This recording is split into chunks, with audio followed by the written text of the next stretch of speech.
जय भीम, जय भारत, जय संविधान। पंजाब में बाढ़ के हालात है अभी भी। और ये जम्मू कश्मीर, उत्तराखंड, हिमाचल प्रदेश, दिल्ली, राजस्थान का भी कुछ हिस्सा बाढ़ से प्रभावित है फिलहाल। और ये जलवायु परिवर्तन की वजह से जो मानसून तीव्र है उस वजह से भी हुआ है। और साथ ही पश्चिमी विक्षोभ का भी असर है। डैम के मैनेजमेंट ये सब इसका जिम्मेदार है।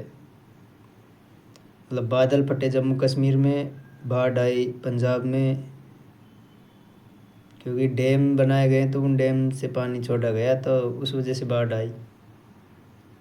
और पंजाब के हालात ज़्यादा ख़राब है। लाखों हेक्टेयर की भूमि तबाह हो गई। वहाँ जो फसलें थी लाखों हेक्टेयर ज़मीन पर, वो फसल ख़राब हो गई।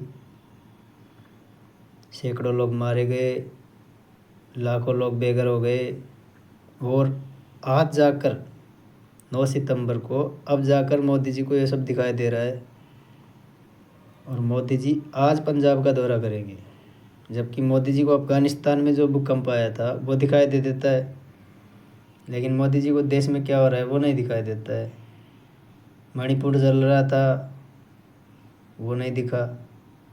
और अब जा कर के मोदी जी पंजाब जा रहे हैं, और लेकिन अभी तक भी केंद्र सरकार ने राहत पैकेज की घोषणा नहीं की है, जबकि इसको राष्ट्रीय आपदा घोषित करना चाहिए था, लेकिन ऐसा नहीं किया गया है। और हाँ, एक बात और, मतलब जब आज़ादी पर्व का अवसर था 15 अगस्त को, लाल किले से मोदी जी आरएसएस की प्रशंसा कर रहे थे कि आरएसएस ने इन 100 सालों में राष्ट्र निर्माण में बहुत महत्वपूर्ण भूमिका निभाई है, देश आज़ादी में भी महत्वपूर्ण भूमिका निभाई है। और मीडिया ने भी राग मिलाई थी, मतलब कि ये हर मौके पर आरएसएस पर मदद करता है लोगों की, वो तो अभी कहाँ है ये आरएसएस वाले? ये पंजाब में तो कहीं दिखाई नहीं दे आरएसएस वाले, जबकि हर कम्युनिटी के लोगों ने पंजाब वालों की मदद की, खासतौर से हरियाणा के लोगों ने। हर कोशिश से सभी ने मदद की, लेकिन आरएसएस वालों ने कोई मदद नहीं की। और अगर करीबी होगी तो कुछ ऐसी जगह पर जहाँ पे दिखावा करना होता है वहीं ये जाते हैं। तो इनको जहाँ दिखावा करना था वहीं गए होंगे, दिखावा किया, फ़ोटोज़ वीडियोज़ निकाले और हो गई देश की सेवा। हालांकि सबको पता है कि आरएसएस क्या है क्या नहीं है, फिर भी मोदी जी ने आरएसएस की प्रशंसा करी है। और ऐसा करने वाला देश का पहला प्रधानमंत्री है। अब पता नहीं ऐसा क्यों, हो सकता है कि मोदी जी की कुर्सी खतरे में हो, क्योंकि सबको पता है आरएसएस क्या है। आरएसएस ने तो शुरू से ही देश के साथ गद्दारी की है। सबको पता है अंग्रेज़ों के साथ चापलूसी कौन करता था, मुखबिरी कौन करता था।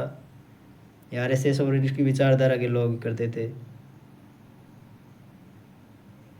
और आरएसएस के लोगों ने ही 1948 में तिरंगे को पैरों तले रौंदा था। 1949 में डॉक्टर अम्बेडकर के पुतले जलाए थे, संविधान की कॉपी जलाई थी। और 52 साल तक अपने मुख्यालय पर कभी तिरंगा नहीं लगाया। जब तिरंगा लगाए, 3 लड़कों ने तिरंगा लगाने की कोशिश की तो वहाँ जो आरएसएस के नेता थे उन्होंने एफआईआर कर दी, सरकार इनकी थी।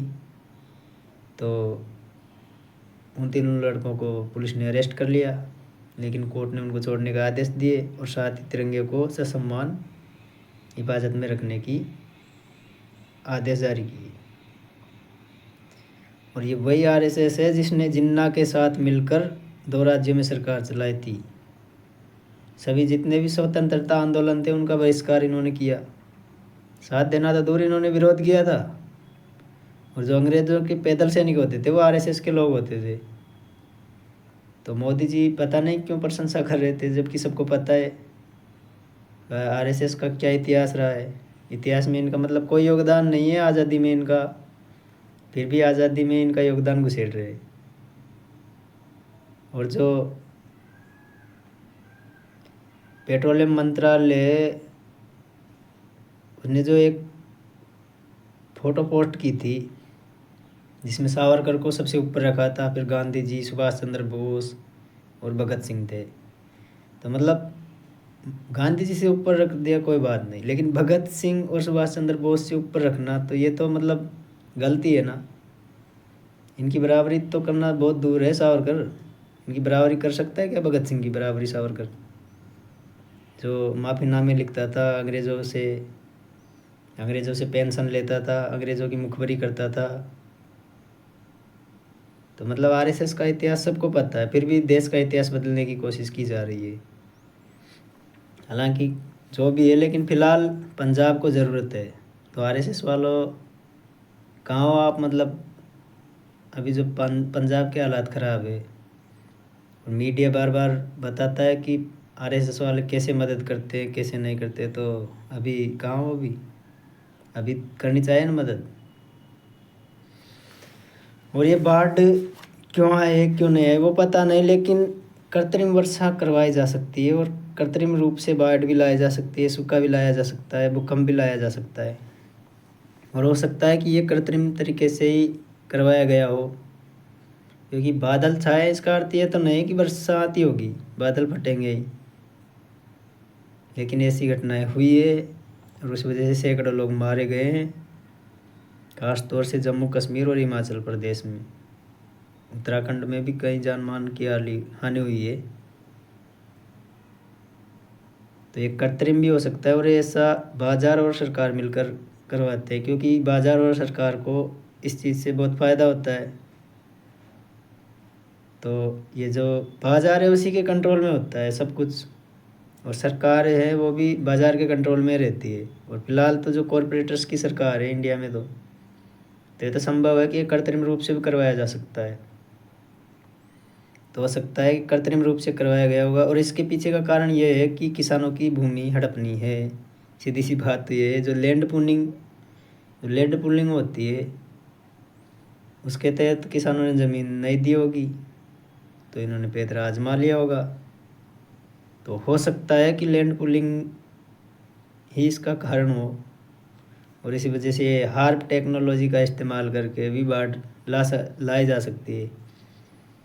कब डैम से पानी छोड़ना है, कितना छोड़ना है, इनको सब इनके कंट्रोल में है। तो ये कृत्रिम रूप से भी बाढ़ लाई जा सकती है, और हो सकता है इसके पीछे भी यही कारण हो, क्योंकि मोदी जी को अभी दिख रहा है ये सब। तो हो सकता है कि कुछ भी हो सकता है मतलब। तो मैं तो यही कहूँगा कि ये कृत्रिम रूप से भी करवाई गई होगी, हो सकता है। और आने वाले समय में देश के हालात बहुत ख़राब होने वाले, सीधी सी बात तो ये है। और अगर बीजेपी बिहार में चुनाव जीतती है तो इमरजेंसी 100% इमरजेंसी देश में लगेगी, क्योंकि इनकी सत्ता खतरे में है, ये बौखलाए हुए हैं। तो कुछ भी हो सकता है, इसलिए सतर्क रहे। धन्यवाद। जय जवान जय किसान, इंकलाब जिंदाबाद।